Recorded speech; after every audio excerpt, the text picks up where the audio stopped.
Stand by. Yes, Manager. Hello, and welcome to the latest episode of the Give My Head podcast with me, Tim McGarry, and my comedy colleague, Damon Quinn. You're very, very welcome. If you haven't been before, where have you been? We are the podcast that talk to people of interest in this country. The original idea was comedy and culture, but we talk to anybody. We're delighted, by the way, to say that we have a brand new sponsor. Well, not a brand new sponsor, a sponsor that has come back to us, and we're absolutely delighted. It's Hinch Distillery down near Ballynahinch. Hinch Distillery produce whiskey. They produce gin, Blue Wave gin, Ninth Wave gin. When I say Blue Wave gin, it's Ninth because Wave. it was blue. It's Ninth Wave gin, and they have a superb tours and experiences down at their place in between. You've heard of Hinch Distillery, have you? You know where I have, yeah, Ballynahinch, yeah. But yeah, it took me a while to get that. That Hinch Distillery is actually named after Ballynahinch, where it is. If you go down there, I've been there before. It's brilliant. They used to do comedy gigs down there as well.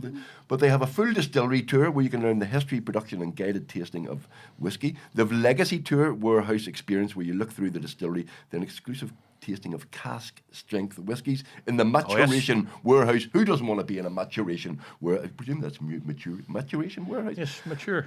Some like it hot, interactive drink making workshop, making hot whiskey and Irish coffee, and Ninth Wave Gin School, G&T on arrival, tasting, followed by a guided workshop in the production area where guests make their own 500 millilitres of gin. No two are the same. Do you know the interesting fact about gin?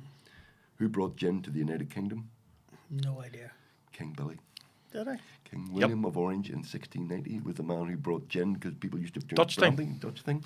Ninth Wave gin is absolutely superb. So these tours are open to the public, available for private group bookings. Call into the store or email tours@hinchdistillery.com. hinchdistillery.com, and Claire, who also is in there, said don't forget to visit the wonderful wee shop they have there. So you can buy your whiskies there, you can go on the tours, you have a beautiful shop and cafe, and you don't have to do a tour, you can just call in anytime. Hinch Distillery. You're looking at those whiskies going... We've got a portable tour here. Right, would you like to have a tour of Hinch Distillery? I think it'd be rude not to. Well, first of all, can I introduce our guest, by the way, today? You know I like my football, ladies and gentlemen. I've decided we have a Jim Magilton on this show. We have had Jim Boyce on this show. We've had David Healy on this show. But I want to introduce. Is it okay to call you a friend, Gerard? Yes, totally. We're friends. Yes. Gerard Lawlor, ex-chairman of Cliftonville Football Club, which we will talk about. Current chairman and boss of the Northern Ireland Football Chief League. Executive, Tim. Come on, I get it right. Boss. I said boss. Chief Executive of the Northern Ireland Football League. Gerard, you're very welcome to the Give My Head podcast.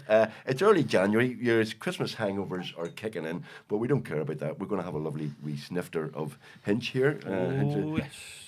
Okay. Here we go. Don't forget the gin is available, but a whiskey early in the morning. Early morning whiskey.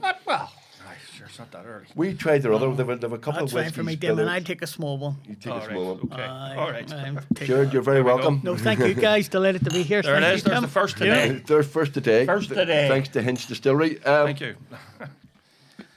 Oh, that's nice, actually. Yes. That is very smooth. Nostrovia. We could just drink that and not talk about anything. Gerard, welcome. How the heck are you, sir? I'm really good, Tim. Thank you. Good. Yourselves? Oh, cannot complain. Been very busy. Forgot to say, by the way, don't forget, tour tickets are available for our tour. We're all over the place in March. Give Me a Headpiece tour. And do you know where we're going? Where we're going at the end of the tour? Where we go every year at the end of the tour? Fair idea. It's going to be the Grand Opera House. The Grand Opera House. Now, you are well known for football. You're the chief executive, not the boss of the Northern Ireland Football, chief executive of Northern Ireland Football League. But you first met you, I met you through Cliftonville. Yeah. But you were heavily involved in the Grand Opera House. Weren't you? I spent 15 years in the Grand Opera House in my career. Fantastic experience, wonderful place to work. Brilliant. It really, there's something special about the Grand Opera House. 13 years in the Grand Opera House. You missed all the poems then. I missed them. I came after those, but and then I was there as part of the COVID, the renovation, left the night that they produced the first show after the renovation, exited stage left, and went off to follow a passion in football. This is the multi-million-pound complete renovation. That was isn't it, yep. Yeah, the one. Yeah. And it's looking. I mean, it was always a beautiful place that we love it to play because it always has a special atmosphere. 1,000-seater theatre, Victorian theatre, beautiful to play. But there is something special about it. But they did the renovation really well. Oh, they did. It was a fantastic job that was really done. And there was challenges during COVID, obviously. We'd never really planned that part. But yeah, I was there the whole time of COVID and right through the renovation. Did you like the renovation then? Oh, totally. The lovely totally. 1895, Victorian theatre. Yeah. It's a leisure centre built beside it. Patched on to the well, it's better than the bus station that used to be beside it. So at least they're going the right direction because I think it's a massive improvement than what they had previously. How did you get it? Where are you from? You're a Belfast man, aren't I'm you? a Belfast man, so I grew up in UD Flats. So Were you North UD Belfast. Flats? I was Oh, UD bloody Flats. hell, right. Mum and Dad still live there along with my sister as Carrickhill, as it's known now. They've Yes. moved up in the world. Yeah. So from North Belfast originally, went to Barney. Are you a Barney boy? I'm a Barney boy. You used to beat us up, the Barney boys. I was the Malachy's You boys. see, I was a Barney boy, and through that, obviously, North Belfast. Grandparents lived in the Cave Hill Road, so Right. you always heard this cheer, probably in the mid-80s, coming across the waterworks from Solitude. It was normally Usually the from away the team. away. Usually from the away team. Yeah. Totally, there's probably you and 2 or 3 others there, Tim. And if I'm honest, there was probably stages where for Solitude had floodlights and there was replays and Irish Cup games maybe during the afternoon. So you bunked off school and you went to Barney. Right. I think some of the teachers What bunked period are we talking about here, Jared? I don't like to give your age away, but what period are I'm we talking 50, Tim. I'm You're all 50? right with the people. Because Youngster. you see, people think I'm older. I'm actually 50. I was 50 in May. Oh, jeez, I didn't get an invite I to the know, party. I didn't have one, Tim, and I didn't. I missed yours, unfortunately. I was in Spain for Yes, your I did one. invite you to my You did. 6-0. You Yes. did. Unfortunately, I wasn't there. Yeah, but- you were in Spain or I some was. football match, weren't you? But so yeah, born 75. So about the early 90s, Right. the late 80s, early 90s, sort of got involved in Cliftonville. Right. And So you kind of missed the troubles there. Well, 75, Unity Flats, 75, early 80s, late 80s, not the most salubrious place to be. no, I remember that.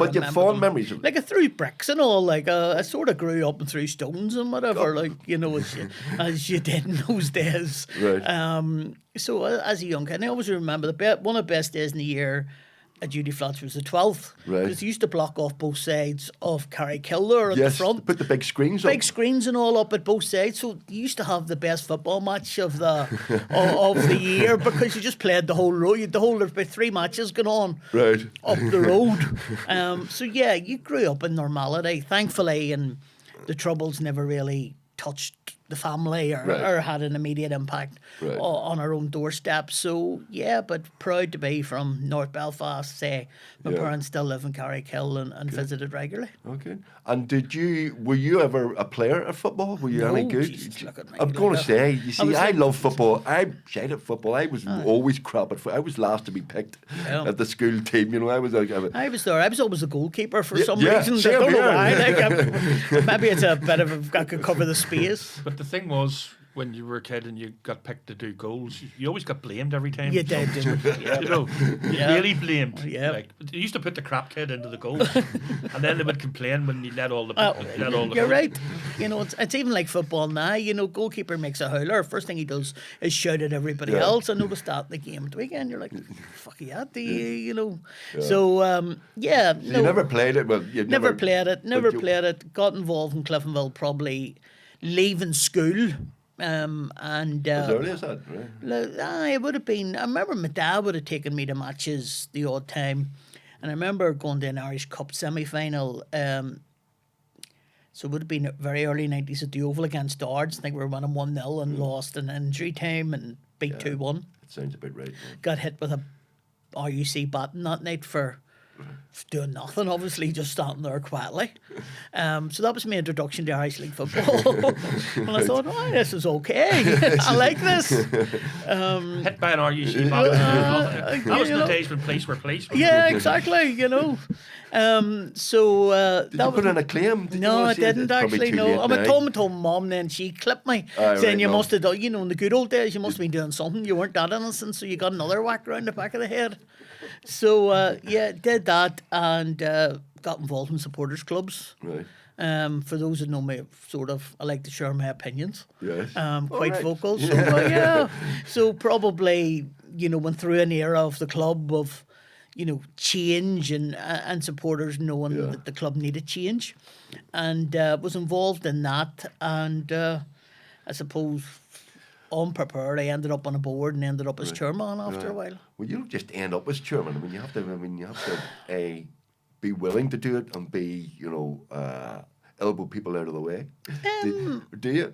I mean, yes and Cliftonville no. needed change. Cliftonville was an org. I mean, obviously we're fans and all that, but it went through a period, and we didn't win much forever. Ever. I do an old joke. We used to have a bit of a bad run called the 20th century. Which was poor, apart from 1979. But then there was this period, when who's the first manager to come in, and was it Patterson? Patterson done come in, Patterson? yeah. So, I mean, I think we came through a period there, and, Eddie came in and started to build things and started to do well, and then... We started not to lose every match. Started to get a few finals, a few trophies. I think the club at that stage had started to explore and maybe spend a little bit of money and have a vision and have a bit of where they wanted to go. Well, I know nothing about football, but I do remember 1979 when overnight everybody was a Cliftonville fan. Yes, yeah. Just everybody. Like, I remember being in school and just all of a sudden everyone supported Cliftonville. Well, it was a big day. Gerard doesn't remember that because he was 4, but I was there. I was there in 1979. You witnessed it? Oh, well, 100%. Yeah, my dad took me. Yeah, I witnessed the famous riot beforehand. And that happened 2 years ago as well, happened in 2023. So, but I mean, I can understand that. Just everybody, and I think that's what's special about Cliftonville, and all our clubs in the Irish League. It's about the community and what they bring to that community, and togetherness and an identity and so, which is good and bad things. So, that was my journey. Well, I wanted to talk about that because obviously, I mean, Cliftonville, we love Cliftonville and you know that, but there is something special about it. I have family connection and all of that. You then just basically got your dad took you and stuff like that. But there are clubs all over Northern Ireland where there are people who are, just diehard supporters of, say, Glenavon. You go down to Glenavon, and there's people like Glenavon. I love going to Glenavon. Great bunch of people. There's people there who, sell the programmes, wipe down the seats, make the cup of tea at half time that your wife does at Glenavon. Yeah. And there's people like that who are just ingrained in the club, and they are very ingrained in their community, and there's a real value in that. I mean, that's totally. And I mean, like, even for someone that works in football, I struggle to look at bigger leagues, and I just go, how do you have that identity when you don't feel part of it? I think football fans hate being called customers. Yeah. But in some of those bigger English Premier League clubs, they are customers. You're Cume, I mean, you David in here, David Healy, Dave's a good friend of mine, David and I banter each other. Yeah. That's what I think. There's a real closeness and togetherness in the league that people don't understand on the outside. Yeah. And I mean, the friends that I have gathered throughout the years from other clubs is just, I'm probably thought of better outside of Cliftonville than I was inside it. At times I always thought. Look, but I mean, football's been good to me my whole life, and really sort of... See, Linfield fans love me because and Glentoran fans love me because I slag off the other thing. Yeah, that works. Do a Linfield gig and I just want you to slag off Glentoran, but I mean, there's real genuine banter around it. And I mean, we've been through the troubles and all, and there were sectarian problems and strife and stuff. It's kind of been more or less eliminated from the local club. It has, and I think people... These odd shite at big matches, and we attract a new up the Ra crowd, and the other side attract... But it's kind of more or less gone, isn't it? Look, it has on a day-to-day basis. And I chuckle at times because you get these kids shouting up the Ra or UVF or UV. There's no fucking idea who they are or what they were, and I'm going like, what? So I don't think they realise. People who even joined the Ra didn't know what the Ra was. Probably not.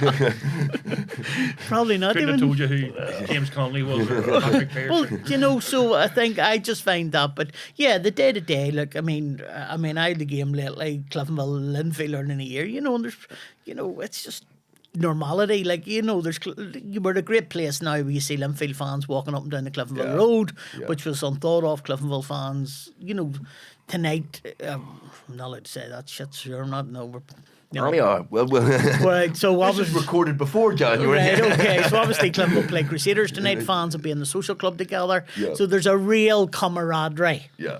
Of supporters and friendships throughout the league. Yes, look, there's rivalry, but that's good. We need rivalry. We need competitive. We need a sort of banter with each other. So I think that's all good. Right. Can I ask a stupid question? Go ahead. What is the Northern Ireland Football League? Because I'm completely confused. I need to follow football. I don't even know what the Northern Ireland Football League is. The Irish Football Association.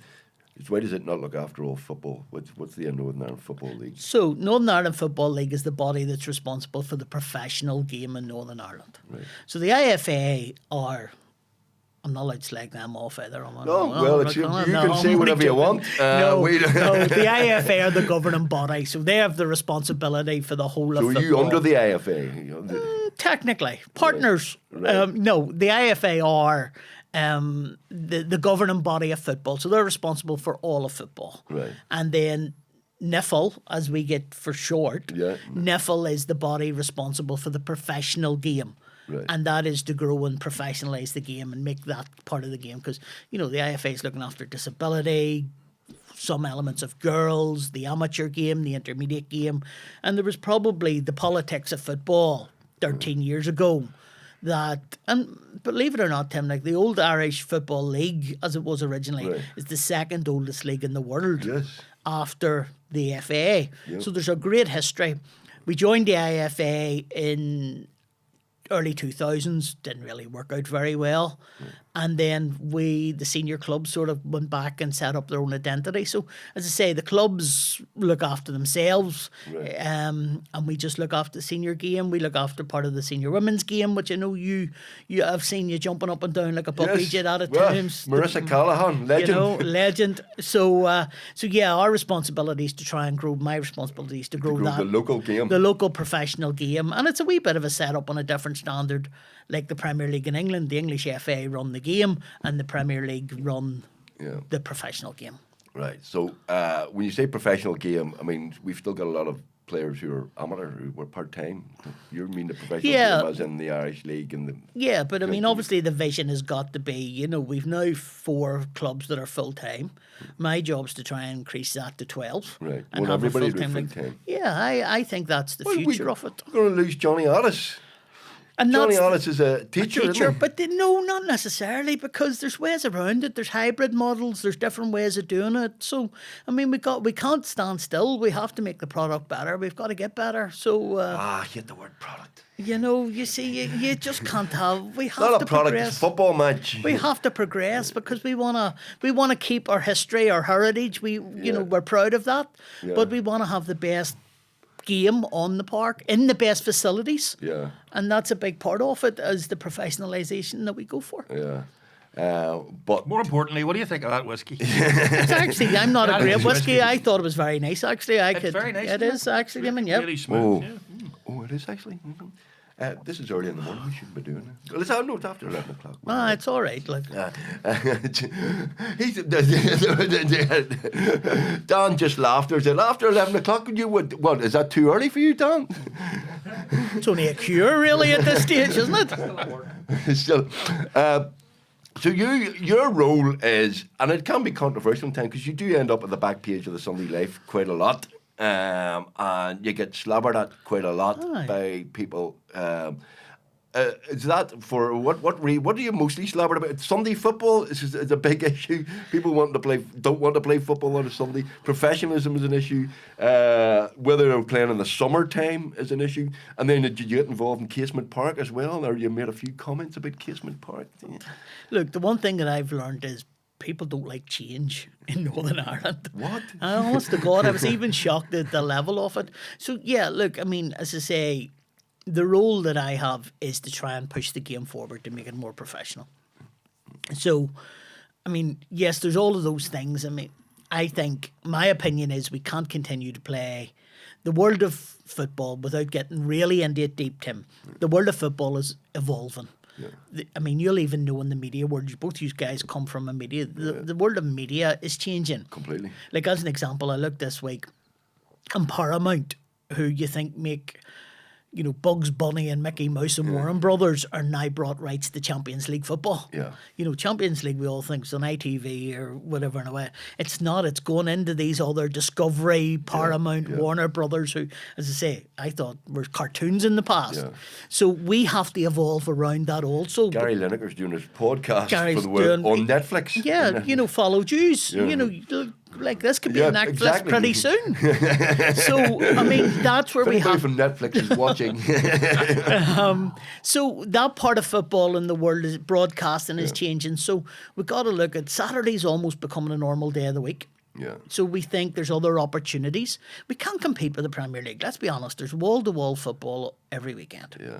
So trying to get people out of bars on Saturday afternoon and Premier League games coming into Northern Ireland and look, well, where's the niche? I mean, I was actually, and I'm not named on, but I was in the Premier League last week for a meeting, and I'm saying, like, they're now playing games at 8 o'clock on a Saturday night. Yeah.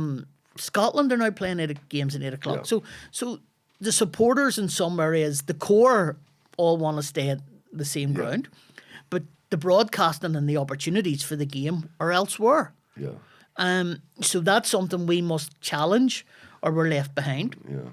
And Casement, like everybody in Northern Ireland's an opinion in Casement. I mean, all I want is, I think, football, because obviously we have our own fund and we have the Northern Ireland Football Fund. And that has been held up, in my opinion, because of the politics of Casement Park. And football has got caught up in a GAA. And, if I'm very honest, my thing's just fucking get them built and let's get on with it, because we've wasted 14 years. Yeah. We've lost the Euros, That was tragic. like wasn't it's it? That was- mental. it's Like mental. where else would give up the opportunity To have to not have it's the going to Euros? be embarrassing. It's so enormous that Dublin's got more games now. It's having 7 games. Thousands of people are going to travel to Dublin. But we've got a draw. Like we've got the draw. We've got like the guys picking the thing out of a hat. like happy days, yippee! And I mean, Come on, everybody loves a draw. Can we bring Donald Trump along? Can we fly him in and give him a peace prize? you could get a peace prize. Why Tim. did we not get the Euros in? Because they couldn't get Casement built? Basically, Was that the- Casement wasn't built, and the money couldn't be The released. stadium isn't big enough. And Windsor Park wouldn't do it. Windsor National Football Stadium at Windsor At Windsor Park. Park. David would have said Windsor when he was here.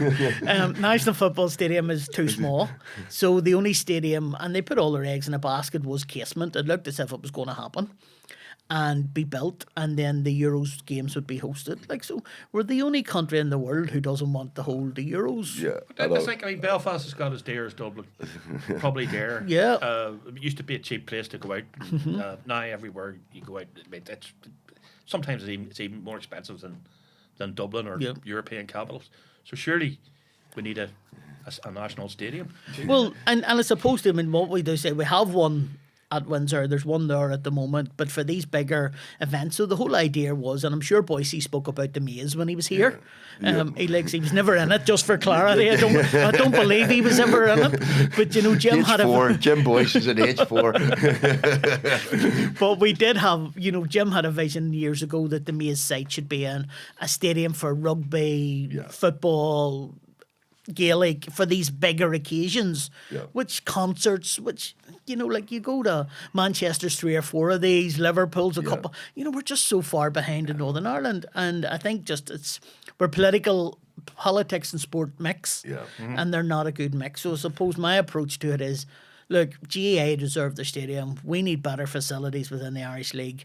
Let's get them built. Let's move sport on, and let's really create a future for young people. So that's my take. And when I call that out, and then people are, I'm supporting the GAA. And I'm like, I'm supporting the GAA for our own means, if that makes a bit of sense. So my favourite Casement Park statement was the guy who phoned up a certain radio show complaining about Casement Park. He said, see if they build Casement Park, you know what the Republicans will do? They'll name it after some IRA man or Republican. I go, Roger Casement, okay. who was a Protestant, I'm led to believe. He at the same was a time. Protestant who, do you know where he went to school, where Roger Casement went to school? Ballymena. Joking. Yeah, went to school.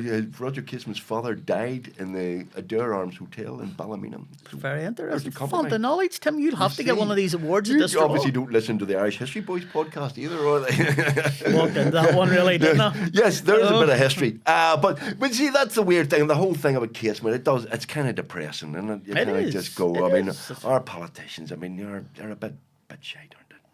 I can't say that now, Tim, but you know, Well, I don't know. I used to Chief get, executive. I used to get embarrassed on our politicians and go, "Oh God, that's on the they're on the TV and all that. That's what's representing us on the world stage." But sure, we've nothing to be embarrassed about anymore, do we? I mean, you just look at America, you look at Britain, True. you know, you look at Yeah. Trump, you look at Farage, you look at FIFA. What are FIFA doing giving Donald Trump a World Peace Prize? What the is that about? obviously somebody's got something somewhere, Tim.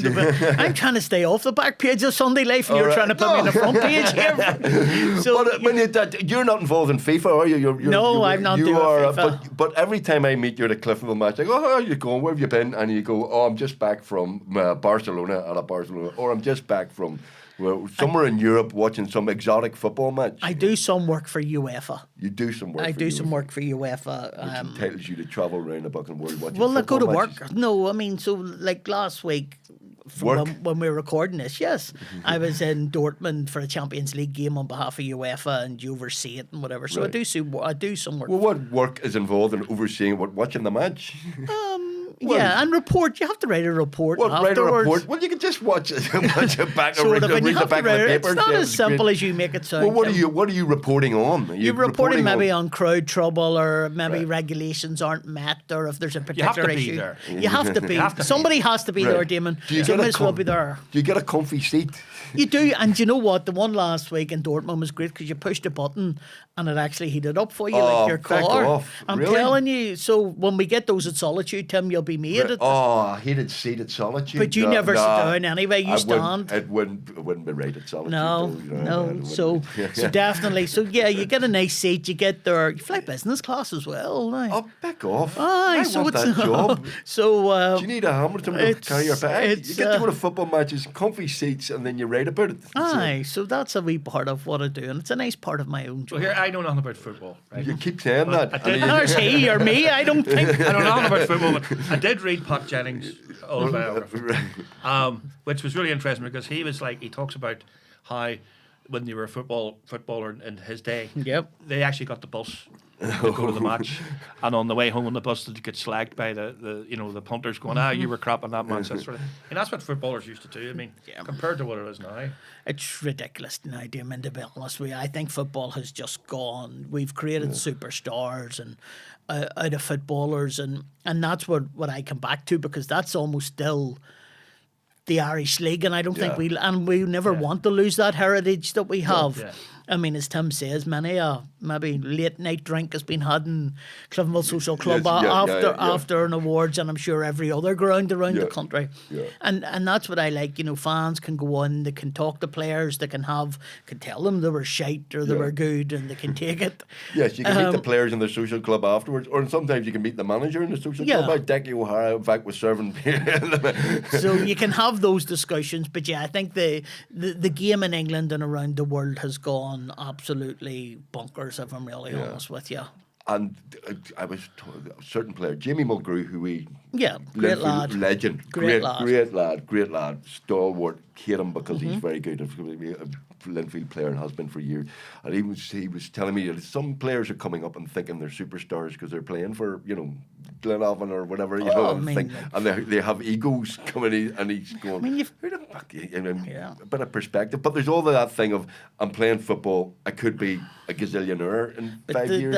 But I mean, you've kids running about Northern Ireland, 14, 15 years of age, having agents. Yes. You know, like With in the my, agents. as I was coming out of club, kids 17, we need to talk to me agent. I was like, I remember saying Jory McMullen one day and ringing him saying, we're going to give you another deal for a year, and he was thankful. He phoned me back 20 minutes later and he says, by the way, am I getting any more money? And I'm like, I'm having a laugh. But that was the way that we're now. It's like, oh, you speak to me agent. Like most players in the Irish League will now have an agent that you speak to, and you're going like, But is the Premier League, the English one, not the richest club buys the best players and then they just win everything?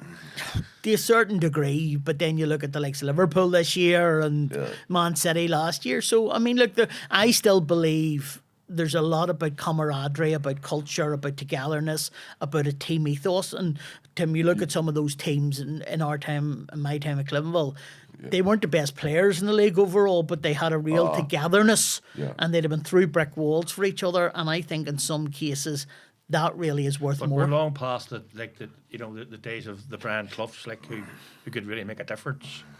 you know, great manager say. I know nothing about football, No, but yeah, I did. you're right. I did watch the Damned United, and I did really like the Damned. I've Yeah. read the Damned United as well, but he was someone who could really make a difference with a team. Like, Yeah, well, I mean, and that's what I think it was more about togetherness and bring a group of players together that maybe weren't the best players in the world and go and create. And I think there's still an awful lot of that within the game. There is certainly in the local game. Yeah. One of the scariest experiences I had in my life was in a toilet in a hotel at a Cliftonville Awards do, where George McMullen, ex-captain of Cliftonville, absolute hero of Cliftonville, scored Legend. the winning goal in the 2013 when we won the league. Anyway, Geordie McMullen, with several other people, having drink taken, recreated the team huddle before an away match of Crusaders, and they recreated Were you in the huddle? they were in the huddle and what he would say just before kick-off at Seaview when we were playing Crusaders, and it was one of the scariest and most frightening and inspiring things I've ever heard of. I would because there was fire in his belly, and it was unbelievable, you know. But that's the sort of passion of the local game. Those guys are not getting paid huge amounts of money and all of that, you know. It is about passion. It's about your local team, and it's about beating your rivals and all of that, and it's just stunning. You know? And that's why I love it. Yes, so much. and I think that's why so many thousands throughout the country do love it. But yeah, and I think it is that the camaraderie for me is just something about what they have. And I mean, to answer your question, you know, you look at Barcelona, Real Madrid, some of those players have the best in the world, but only one team can win. So there's almost, you can have a good group of players, but it needs a Brian Clough, it needs a David Healy to bring a group of players like that together and coach and have tactics and do all of those things to make them champions. Yeah. The thing about the Premier League, it was John Bishop. John Bishop, you know, Liverpool, massive Liverpool fan, and he was watching Liverpool one time, and he's going, and then he suddenly stopped and said, "Why do I care about these multi-millionaires who are running around the pitch? They don't give a shit about me. Why am I worrying too much about these multi-millionaires?" And I think that's the thing about localies. You know, I know Joe Gormley lives round the corner, has given his life to Cliftonville and would go through brick walls, and it is slightly different. You know, and it kind of annoys me when you fly to London on a Friday or a Saturday, or to England on a Friday or Saturday morning, and see lots of people flying out to see these big teams. They're paying hundreds and hundreds of pounds, and they wouldn't pay 15 quid to go up the road to see, you know, their local team. Exactly. You know, I would say, you know, if you're in Dungannon, go and see Dungannon Swift. You're in Carrick, go and see Carrick, support them. You know. But also, I mean, I heard that these guys who pay for the big clubs and the multi-millionaires, and they're worth so much to the club, that they don't like them playing like in things like the European Cup or the World Cup. That's right. Because if he's out playing there and he gets injured playing for his national side, then he's going to lose a lot of money for the club that's paying to have him. Yeah, And that's kind of so. In some ways, it explains why some national teams underperform in national competitions. No, definitely, and you get players hanging their boots up so much earlier now, Damon, as well, where it's like, oh, I'm going to retire from international football, or, you know, all club managers are on the phone to international managers, or people are injured. So, and I think in fairness, Northern Ireland, we've got to give Michael O'Neill and his guys a lot of credit. You know, Michael's doing an amazing job, and, you know, and I think someone like Conor Bradley still wants to play for Northern Ireland, still wants to give us all.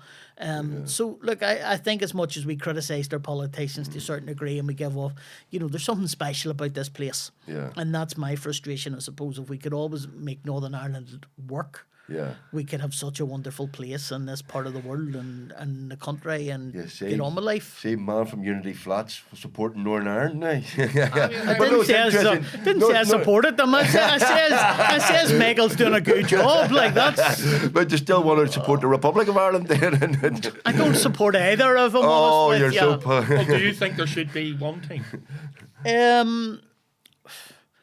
Look, like with the rugby, just an you'd be out of a job if there was one team. There'd be no Ireland. Well, look, I mean, I think we have to look at, would there be a better team if there was one team? Yeah, it's a divisive, and some people in the IFL say, well, they were the ones that left and all this nonsense. So, which is true historically. That's why they're the FAI and we're the IFA. Look, if there was one team, obviously, I think, you'd be better. It works in rugby. Would it bring people together? But I don't think I'll see it in my lifetime, to be honest with you. Is that to sit in the fence answer? No, that's all Did right. they get away with That's that all one? right. Okay. Well, it's interesting. I mean, you know, there's stuff. Have another slug of whiskey. We'll get it out of you. But the politics of this place, there's still people who, you know, are from Northern Ireland but would love to see Northern Ireland lose and celebrate them losing and stuff like that. And part of you go, I can see where they're coming, but come on, give it Michael O'Neill has done a fantastic job. And you know, I was at Windsor recently to see them beat Slovenia, was it? Yes, you were there. You were in the pouch save Saturday night. Prawn sandwiches and I all. bumped into the president of the IFA in a pub. All right, okay. A couple of times, and the next thing I know, I'm sitting at Windsor Park having a fancy dinner before the match. You see, and chatting to Pat Jennings, who was there. But I'm kind of ambivalent about that. Exactly, Damon. But it was, I mean, it's a good experience, you know, and, you know, to be fair to the IFA, you know, there's a lot of Catholics who say, oh, it's still, you know, it's all loyalist and all, and they sing God Save the King, and they sing, you know, No Surrender and stuff like that. It's been very, very desectarianised, really. It's pretty welcoming now, isn't it? There's still a few issues. Look, it's in every side, you know, and I mean, like, I think social media is to blame for so much of people talking nonsense in the world. Like, as you say, just some of the nonsense you read in social media is absolutely bonkers. But yeah, look, we've moved on as a country, let's be honest. I think we're in a good place. Northern Ireland's doing well, the Republic's doing well. Hopefully they can both get to the World Cup. Yeah. Then I'll probably get a phone call from you, Tim, looking a couple of tickets. Oh, 100%. You know, Damon, just put that out there. No doubt that call will happen. So let's hope they can both get the World Cup because, look, I mean, it gives the whole country a lift. It gives everybody a lift. Yeah. It gives you something to do. And I mean, I was at the Euros with Neil Delamere in 2016. Yeah. Went to see the Republic of Ireland. Couldn't get tickets for Northern Ireland. Right. But there was a brilliant atmosphere. Yeah, it was so good. It's- It was such good crack. it was that carnival. And then you were in Paris, weren't you, for We the were in Champions Paris. League? I was, tear gassed by the Aye. French police, you know. And, What you know, for? 50 years of following Cliftonville, never had, I've had a few incidents of, you know, the police. Like innocent again, just innocent again, you know. That stone threw itself into my hand. I don't know what. Completely, but that's the worst experience I've ever had at a football match. Was the So French that's my police. job. If something like that happens for you, Yeah. then I have to report that and observe it. And Right. You must have done Sort of, something like huh? a tear gas better. Absolutely not. No. That was just really, really badly handled. That entire thing. think it They just laid into Liverpool fans for no reason whatsoever. It was you wearing your Cliftonville shirt that night? No. Or your scarf? Well, no. Neil Delamere's a mad Liverpool fan, and I managed to wangle him a couple of very expensive tickets, but we nearly didn't get into it and stuff. Yes. It was awful. It was really, but it was quite scary as well. I mean, they were just attacking people, and then there was crushes at the barriers. There was no. This is the rearranged match because it was supposed to be in Russia, wasn't it? That's right, and then they brought it to rearranged Paris, it to Paris, and it was really quite frightening, you know. Yeah.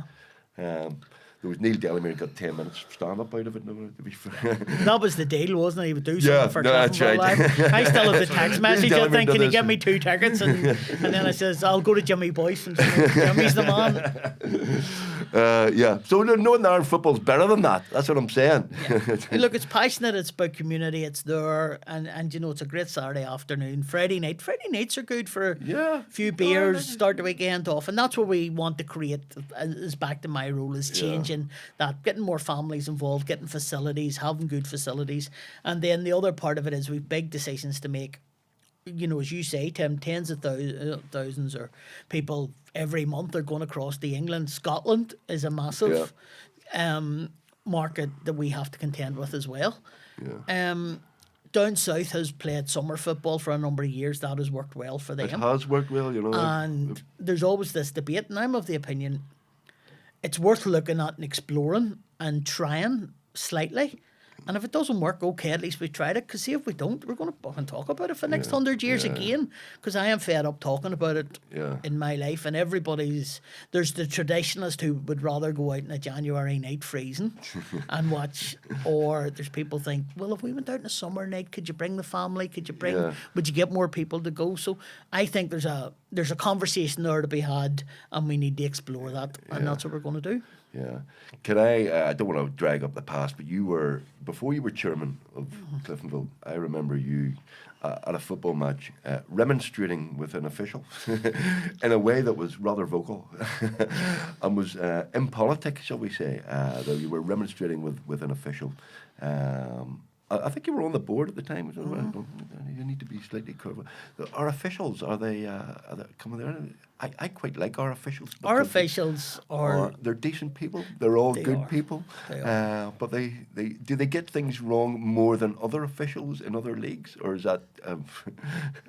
Realistically, I don't think so. You don't being think honest so? with you, I don't think. I think they are good people. Right. I'm friendly with a number of them. Actually, one of the things I'm working on at the moment is trying to bring change to our officials. I don't think they often get enough support, and they're not get enough. You wouldn't do it in a million years. You wouldn't do it. Well, sorry. I mean, the people do it, and congratulations to them, but the abuse they get. And I mean, that's it. But if you can blank that out, there's great opportunities within it. You know, to go out there and I mean, like talk of, some of our officials are officiating in Europe and whatever. I mean, there's this whole thing of the 3 letters of VAR, which, we have to see where that takes, because that gives a bit of help and support. That, couldn't we? Well, look, it's going to have to come at some stage down the line. Really? It's a version of Irish League? A version of VAR. I could just see the referee going over to look at the screen and you hanging over the balcony at Solitude, giving him dogs abuse. I have that vision in my head. I'm happy Tim. to do that. Yeah. So I think at some stage we have, and that's where we have to try and get up with other countries, and not, because if we don't, we're going to be left behind. Yeah. So look, our officials, do they make mistakes? Yeah, of course they do. Players make mistakes. But that's the joy of it. You they see, do. I kinda like they that. do, and that. But referees make mistakes all over the world, and I mean, like, there's a big thing in some countries at the moment. Even with VAR, they can't get it right even after they've watched it again.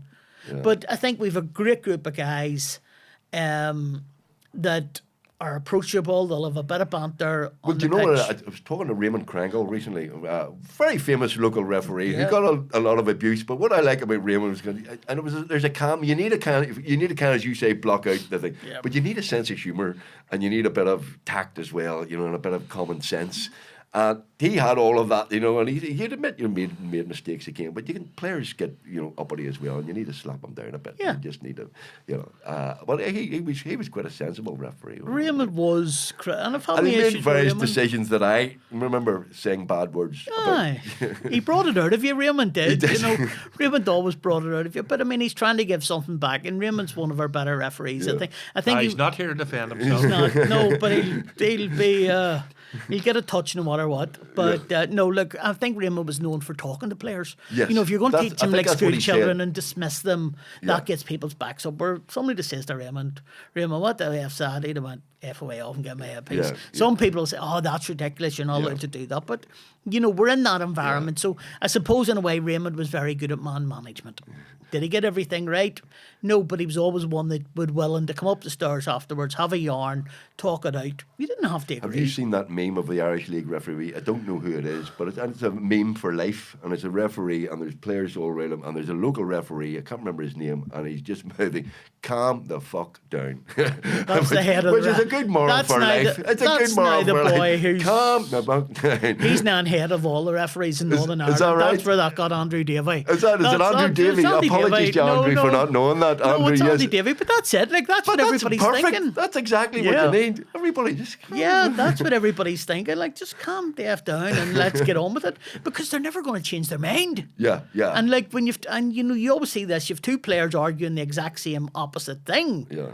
And they're, one saying one thing, the other's putting exactly the same passion in to go the other way. Yeah. The referee has to make, they both can't be right. The referee has to call it as he sees it. Yeah. But we can't do without them, Tim. No. And that's the one thing. We need people to do that. You need people to step up, and you need people to stop really. I mean, there's really stupid abuse online that it's crazy. It's crazy, and most referees will accept a bit of banter and a bit of they will. mild mannered abuse. And most of them will say are decent guys and good people, and they care about the game and they want to develop it. And you got to remember, maybe some of their families are there, but then do people say things during a game as long as it's not over the top and it's not personal? look, banter. Look, the one thing about our game is, when I talk about our heritage, banter is part of Northern Ireland. Yeah. Banter's part of our heritage, and we always want to see that. Yeah. But we're talking. Like you see in the Premier League now, they're mic'd up and they're coming out and they give decisions. We're becoming more like American sports more and more and more. Is fighting at Gaelic matches not part of our heritage as well? It is. If you go to a Gaelic match, there's not a good fight, Damon. Is it a good match? Yeah. It takes a 22-man brawl to get it all together. But I love the way they all just run in to push each other and then they all go away. And, as long as nobody's getting overly hurt. And we'll get abuse for that. And this is one of the things that if it happens in GA or football, we get dogs abuse for it. But people pay to go to the Odyssey to see it happening. And they're fighting and they're padded up like sumos, where you just think, get over it. So look, that's all entertainment. And where does sport and entertainment crossover? Yeah. And that's the key to what we've got to get a happy balance for, where people are going in good facilities, enjoying their passion, their commitment, their rivalries, but also being entertained and going away and wanting to go back. Yeah. And the quality of football has improved vastly in the last. I think so, and that's back to that professionalism where people are training more. If players are training more and they're getting the ball more, they're going to be better at what they do. Snooker players just don't train an hour, 2 nights a week and be world champions or whatever. They're dedicated to it. So, is there enough of a market here to sustain professionalism? You I still believe get a there couple is. of thousand people at Cliftonville or Linfield or whatever. Some clubs are a lot less than that, But the average. Across. The average across is about 2,000. Some will obviously not have that, but then you'll have a big game that could have 8,000-9,000 at it. So cup finals are seeing an increase. Damon says, everybody wants to come out and look at it. We look at this last 2 years, Irish Cup finals have been good.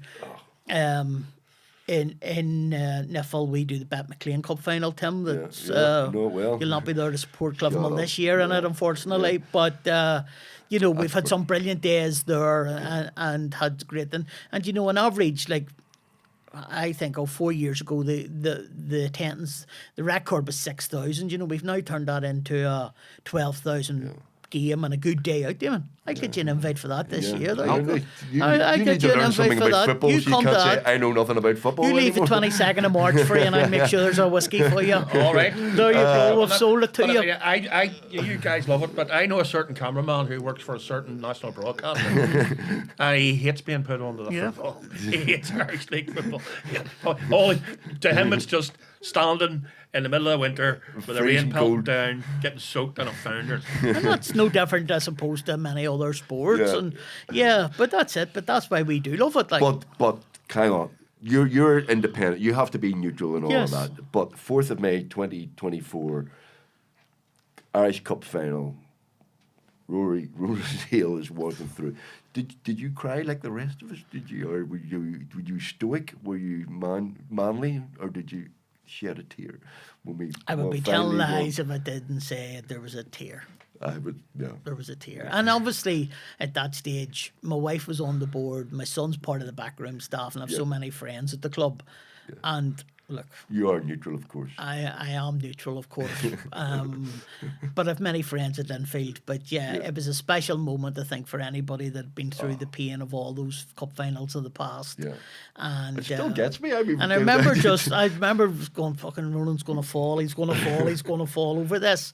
And I think if the referee had it blown up for the foul, we wouldn't have cared. And and funny, Jamie Robinson and I would be quite friendly. And I always praise Jamie because I think a referee could have blown up at that stage very easily for the foul, and nobody would have blinked an eye. But Jamie, and that's somewhere back to our previous conversation when we talked about referees getting criticised. That was a brilliant call by Jamie to allow an advantage where this boy ran the length of the pitch. No doubt you've heard about it from here. And when you put the Titanic music to it, it goes extra special at that stage. It is. It's a moment in time, like the 13th of April 2013. And your life's complete. Scored that goal. Yeah. And I'll always remember in George McMullen's goal, the first person that after Freddie Jardine, God rest him, who was a legend at Cliftonville, I came down the steps and the first person I met was that big balloon crying his eyes out. And the first thing he says, who writes these scripts? And I thought, I'm not bucking you anyway, this is a good one. But you guys agree then that football's not a matter of life and death. It's more important than that. 100%. More important than that. Who said that? What? That was Bill Shankly. Yeah, yeah, and it's just about all of that, and the amount of people, and I don't want to hurt back, but people don't realise the camaraderie right across the league. Yeah. You know, people from the outside of this perception, like Tim, the people you get from other clubs, all the time, like are just constantly. My partner says to me, "You're not recognised for being a comedian anymore. You're a Cliftonville fan everywhere I go." So I get that from the taxi drivers. Is that right? You're a mate the Cliftonville. So, and I think now, like if I'm not there for a game and Cliftonville score at the McAleary stand, like first thing I look out for him is him for the goal celebration behind the goal. Yeah. So you'd be glad to know we don't have time to discuss some of the issues around whether there's going to be investment in Cliftonville Football Club. That's a good topic not to go Which is near. a good thing. It's a good thing. It's now January. It might have progressed from this conversation. Hopefully the Christmas truce. Hopefully there's a Christmas truce. We're not sure what exactly is happening. But Gerard, I wish you all the very best in everything you're doing for local football. Thank you, Tim. we will be tapping you for tickets for either the Republic of Ireland or Northern Ireland in America. problem. I will be wiping stuff off my phone to make sure we get in to see Trump ball or whatever he's going to call. I would be shocked if Trump didn't invite you guys to Oh, the but house. that's Like, we've got an opportunity. You couldn't miss that opportunity. let's not rule it out. Yeah. Well, if you get the comfy seats, Gerard, thank you very much for being our guest on that. See, that hour flew by. That was literally an hour. Has he cut me off short? No, not at all. No, we've somebody more important coming up. All right, okay. Well, here, I got 3 days notice. Obviously, somebody pulled out to get me in at that stage. Gerard, thank you very much. Delighted, Tim, An thank absolute you. pleasure. Thank you very much for listening to this episode of the Give My Head podcast. Don't forget to get your tickets for Give My Head Piece live on tour now. And thanks very much once again to our excellent sponsors, Hinch Distillery. Don't forget, go on the tours. Hinch Whiskey, Hinch Gin. Thank you very much. See you next time.